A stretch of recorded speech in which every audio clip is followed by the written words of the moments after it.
Amen. Magandang gabi po sa bawat isa. Amen. Salamat sa Panginoon at welcome po muli. Sabi nga po ng ating tagapanguna sa huling gabi ng atin pong night's watch. We praise the Lord sa uh, biyaya niya all throughout those 5 nights na ipinagkaloob po sa atin ng Panginoon. So ngayon mga kapatid, dadako po tayo sa atin pong pag-aaral ng salita ng Panginoon. So kahapon ay tayo ay nag-aral patungkol sa kung bakit tayo dapat magalak sa Panginoon. Kung bakit dapat magdulot sa atin ng kagalakan, lalo na kung ipagdiriwang natin ang araw po ng Kapaskuhan. Dahil po ang Panginoon ay Diyos na He is a promise keeper. So ngayon, tingnan po natin naman kung ano po ang ginawa ng ipinanganak na Jesus sa sabsaban noong isang gabi na siya po ay isinilang. So, samahan niyo po ako sa John chapter 14 verse 6. Tingnan po natin kung ano po ang sinabi ng salita ng Panginoon. John chapter 14 verse 6.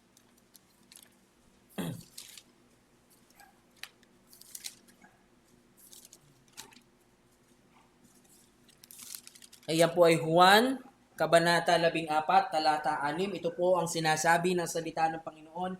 John 14 verse 6. And Jesus said to him, I am the way, and the truth, and the life. No one comes to the Father except through me. Purihin po ang Panginoon sa pagkabasa ng kanyang salita. Tayo manalangin. Aming dakilang Diyos, salamat Panginoon sa oras na ito, pinagkaloob mo sa amin upang aming tunghayan, Panginoon, ang ginawa o ministeryo ng Panginoong Jesus dito sa lupa, O Diyos. At ito ay dalangin po namin na sa tuwing sasapit po ang araw po ng Kapaskuhan ay patuloy po ito magdulot sa amin ng dakilang kagalakan sapagkat minsan pa ang Diyos na maluwalhati ay nagkatawang tao, isinilang sa sabsaban para sa katubusan ng amin pong mga kasalanan at kaluluwa, O Diyos. Purihin ka, Panginoon, sa pangalan ng iyong anak na si Jesus. Amen. Amen. So last time, kagaya po na nasabi natin, that God is a promise keeper and that should cause us great joy. Na kahit lumipas po ang ilang panahon, ilang libong taon, hindi kinalimutan ng Panginoon ang pangako niya, hindi lamang po kay Haring David, kung hindi pagpasimula pa ng simula sa Harden ng Eden, nangako na ang Panginoon na ililigtas niya ang tao sa pamamagitan ni Kristo. So ngayon mga kapatid, titingnan naman po natin kung ano po ang ginawa ng Panginoon. Alam niyo ho, sa ating kasaysayan, marami ho tayong mga dakilang bayani na kilala. Nandyan po si Jose Rizal, nandyan po si Andres Bonifacio, nandyan si Apolinario Mabini, sino pa ba ang ating mga Antonio Luna, sino ba yung general? Si Antonio Luna, si Gregorio del Pilar, ang mag-asawang silang ng Cavite. Pero alam nyo po, sila po ay magigiting, sila po ay maraming ginawang maganda. Pero ultimately, ang mga nailigtas nila ay mga taong namatay din bandang huli. Iba po ang atin pong tagapagligtas. Iba po ang Savior natin. Iba po ang Panginoong Jesus na ipinanganak sa sabsaban nung araw na yun o nung gabing iyon. Kaya mga kapatid, ang ating pong pag-aaralan ngayon that we should know is that God or Jesus is a powerful Redeemer. He is a powerful Redeemer and it should give us great joy pag naaalala natin ang Kapaskuhan. So dito po natin nakita sa John chapter 14 verse 6 kung ano ang Panginoon at ano ang kanyang ginawa dito sa lupa. He said, I am the way. Ang kausap niya po dito ay si Thomas. Sabi ng Panginoon sa kanila or yung mga disciples, sabi ng Panginoon, I am the way, the truth, and the life. No one comes to the Father except through Him. Meron po tayong 3 exclusive truths na malalaman about Jesus Christ that makes Him a powerful Redeemer. And number one, that is, Jesus is the way. Alam niyo po sa mundong ito, maraming tao ang naniniwala that Jesus Christ is a great man. He is a great teacher even. And to follow in His teaching means magiging isang mabuting tao ka. Sabi nga po ng isang theologian, that is one of the greatest tragedy na pwede mong gawin sa buhay mo. To make Jesus a great man only. Because Jesus Christ is not just a great man na maaaring maging daan ng tao patungo sa Diyos. Ang sabi po ng Panginoon, I am the only way. Hindi po siya ang magdadala sa atin sa daan. Hindi po siya parang isang tour guide na magtuturo sa atin kung saan ang magandang destination. Ang Panginoon po ang daan.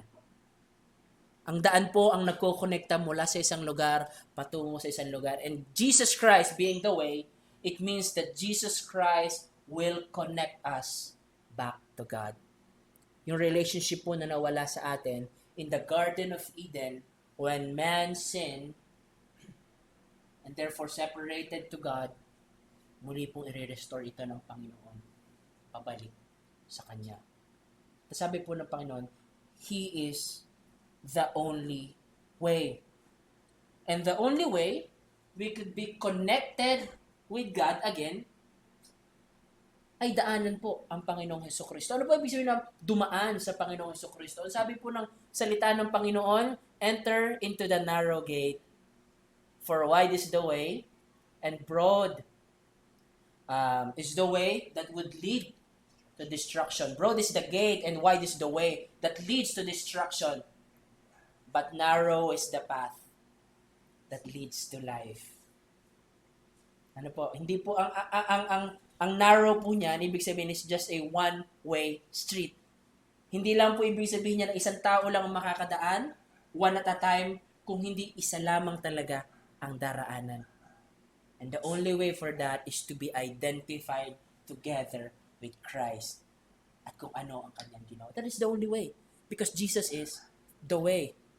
Anong ginawa ng Panginoon? Siya po'y ipinako sa krus para sa katubusan ng ating kasalanan. At nang siya'y muling nabuhay, nagbibigay siya ng buhay na walang hanggan. So, sa ating pong pananampalataya kay Kristo, kung tayo ay nanampalataya sa ating Panginoong Kristo, buong puso nating ipinagkatiwala sa Kanya ang ating pong pananampalataya, we identify together with Christ. Ibig sabihin, kasama tayo in effect na napako sa krus.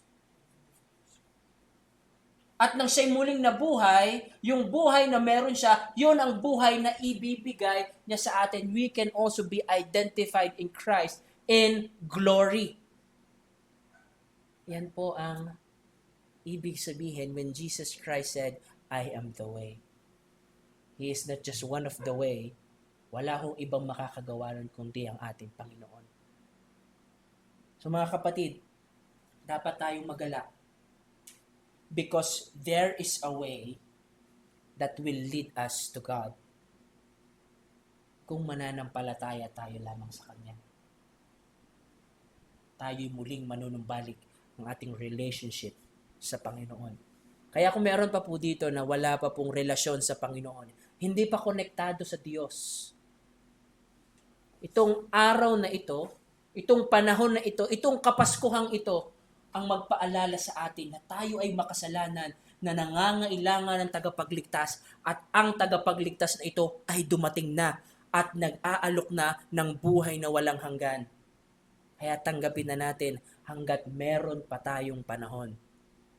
Magsisi tayo sa ating kasalanan at manampalataya sa Panginoong Hesus bilang ating pong Panginoon at tagapagligtas. And not just a way or the way, ang sabi ng Panginoon, Jesus is the truth. Ang sabi ng Panginoon, I am the truth. Alam niyo po, ang mundong ito ay nababalot ng mga taong mapanlinlang, mga circumstances na mapangdaya, mga phenomenon na maloloko tayo. Ang sabi nila, to see is to believe. Pero minsan o malimit, ang mga mata natin ay nadadaya rin tayo. At pang nangyari yun, ang papaniwalaan nating totoo ay hindi pala totoo. Kaya mga kapatid, huwag po tayong tumuon sa mundong ito bilang gabay natin. Ang sabi ng Panginoon, I am the truth. Alam niyo po ang larawan ng katotohanan, ito po'y parang isang liwanag na nagsisiwalat ng madilim na kapaligiran. Kung pumasok po kayo dito gabi, patay po ang ilaw. At yung mga table na yan, o yung mga upuan na yan nakakalat, at lalakad kayo mula sa pintong yan papunta dito, ilang upuan kaya ang inyong mababangga? O ilang beses kaya tayo madadapa?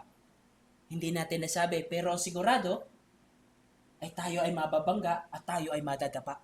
Kasi tayo ay lumalakad sa kadiliman. Ang masasalisod natin ay ang mga kalat. Pero kung buhay ang ilaw, mga kapatid, alam natin kung paano tayo lalakad sa mundong ito. Alam natin kung paano tayo hahakbang patungo sa Panginoon. Sapagkat ito po ang nature ng katotohanan. Again, hindi po si Jesucristo ang nagdala ng isang katotohanan. Hindi po siya nagdala ng maraming katotohanan. O hindi po siya nagsasabi ng katotohanan. Lilinawin ko po, sa ang Panginoong Jesucristo po ang katotohanan. Hindi lamang po siya deliverer of truth. He is the truth. Siya po ang liwanag sa mundo nating madilim. Siya po ang liwanag na maaring magsiwalat sa atin ng tamang daan patungo sa Diyos. So hindi lamang siya ang daan, siya ang katotohanan na magbibigay sa atin ng kaliwanagan. Ang sabi po sa John chapter 8 verse 32, the truth shall set you free. Ang sabi po ng Panginoon sa mga tao, sa mga Israelita, kung kayo ay nakikinig sa akin, kayo'y aking mga disipulo nga. At kung kayo mga disipulo, malalaman nyo ang katotohanan. At kung alam nyo ang katotohanan ang magpapalaya sa inyo. One interesting truth din po mga kapatid. Nung ipinanganak ang Panginoong Jesucristo, hindi siya lumaki at nagkaroon ng katotohanan o naging katotohanan. Ang sanggol pong ipinanganak ay ang Diyos ng katotohanan. Ang Diyos na ipinanganak po sa kanyang katawang lupa ay hindi naging Diyos nung siya'y lumaki. Hindi po siya nagsimulang maging Diyos. Kung hindi ang sanggol na yon ay ang Diyos. At siya po ang nagbigay liwanag sa sanlibutan. Sabi sa John chapter 1, hindi ba? Ang liwanag ay dumating sa sanlibutan, pero ito'y tinalikuran ng tao. Kaya mga kapatid, tayo pong mga naliwanagan ng katotohanan ni Kristo. Lalo po tayong magalak ngayong Pasko. At para po sa atin na mahakbang pa sa kadiliman, nadyan po ang Panginoon na nag-aalok sa atin ng liwanag. At sa atin pong pamumuhay, mga kapatid, patuloy po tayong humakbang sa liwanag. Ibig sabihin, patuloy po tayong makinig sa salita ng Panginoon sa atin pong buhay. Pangatlo po, na katotohanan, ang Panginoon po ay ang buhay. Jesus is the life. Muli ho mga kapatid, hindi po nagbibigay lamang basta ng buhay ang Panginoon. Hindi lamang po siya basta naghahatid sa atin sa kung saan may buhay. Kung hindi ang Panginoon po ang buhay. Ang sabi po ng Colossians chapter 1 verse 15 pababa, ang lahat po ng bagay ay ginawa ni Kristo. Siya ang nagbigay buhay sa sanlibutan.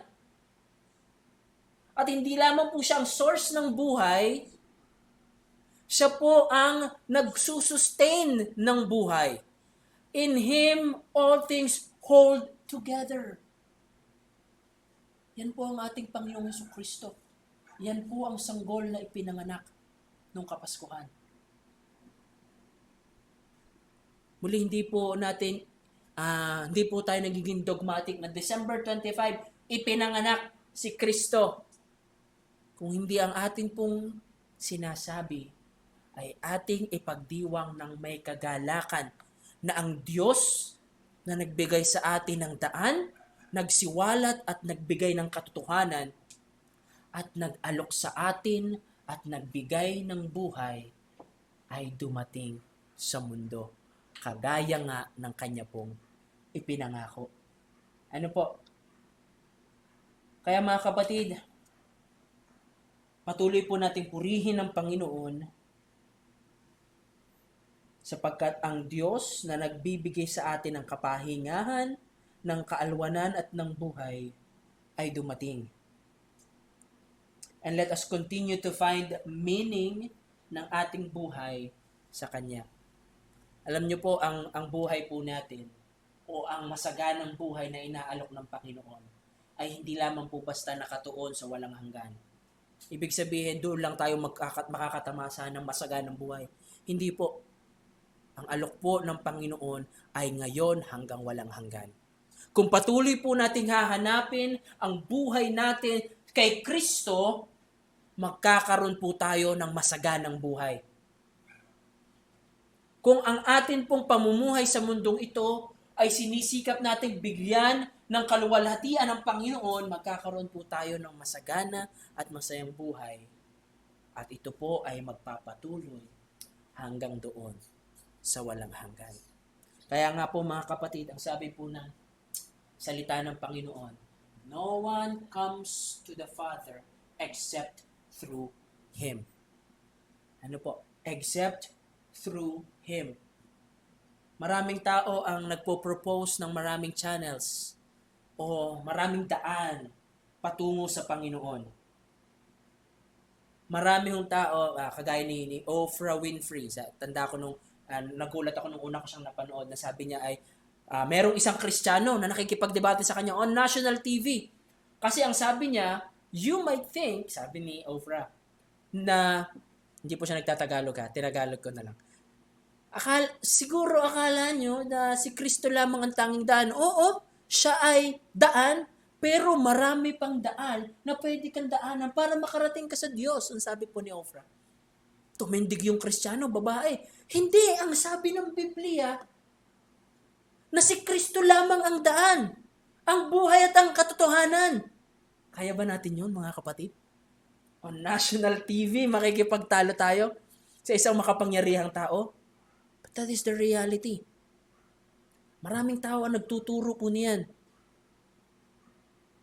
Ultimately, wala hong ibang tao, walang ibang organisasyon, o walang ibang entity ang makakapagpamahagi o magiging mediator between man and God, but the Lord Jesus Christ. Yan po yung preposition na through. Okay? Walang ibang dadaanan kung hindi ang Panginoong Hesukristo. All other all other mediums will fail because lahat po sila ay nagkasala. Lahat po sila, they fall short of the glory of God. But only God, only Jesus Christ is able to live a life that is on the standard of God. He hit the mark of God na nire-require niya. Sinless perfection. Panginoong Jesus lamang po ang nakagawa niyan. And He took on the sin of the world. Pinasan niya ang kasalanan natin. Pinasan ang kanyang katawan at siya'y ipinako sa krus. Ang sabi nga ng kanta, He lived to die. Ipinako sa krus, ngunit siya'y muling nabuhay para bigyan tayo po ng buhay na walang hanggan. Kaya mga kapatid, dapat po ay walang pagsidla ng ating kagalakan ngayon. Gaya nga po ng sabi ko kahapon, pag tumatanda ka na, yung kagalakan ng Pasko parang nawawala na. Kasi hindi na ikaw yung nanghihingi ng regalo. Ikaw na yung hinahanapan ng regalo ng iyong mga inaanak. Pero, Si Mateo nakatingin sa akin, no? Parang kasi nagniningning ang mata. Ang aking inaanak. Pero alam nyo po, sabi ko nga noong muling nanumbalik ang kagalakan ko sa Pasko, nung meron akong renewed appreciation sa Panginoon, nung pinag-aralan ko po ang kanyang salita. Ay mga kapatid, nawa po tayo maging pinakamasaya ngayong Paskong ito. At ang kagalakan ng Paskong ito at ang mensahe ng Paskong ito ay huwag lamang nating sarilihin. Mas magagalak tayo kung ibabahagi natin ang mensahe ng Pasko na merong isang Diyos na nagkatawang lupa para iligtas ang mga nawawala at mga makasalanan. Purihin po ang Panginoon. Tayo ay manalangin. Aming dakilang Diyos, salamat Panginoon sa oras na ito. Ipinagkaloob mo sa amin upang ikaw ay aming papurihan, upang aming sariwain, Panginoon, ang ginawa mo po sa amin. Tunay, O Lord, that we are not deserving of any of your grace, ang anumang kagandahang loob mo sa amin, O Diyos. But because you are a loving God who loves all people, ibinigay mo po sa amin ang aming Panginoong Jesus. Kaya salamat, Panginoon. Naramdaman namin ang iyong pag-ibig. At ang kagalakang gumagabay po sa amin ay patuloy na magyaman sa amin pong kalooban at ibahagi namin ang kagalakang ito sa bawat isang tao na aming pong makasalamuha. Salamat, Panginoon. Purihin ka. In Jesus' name we pray. Amen. Amen. Salamat po sa Panginoon.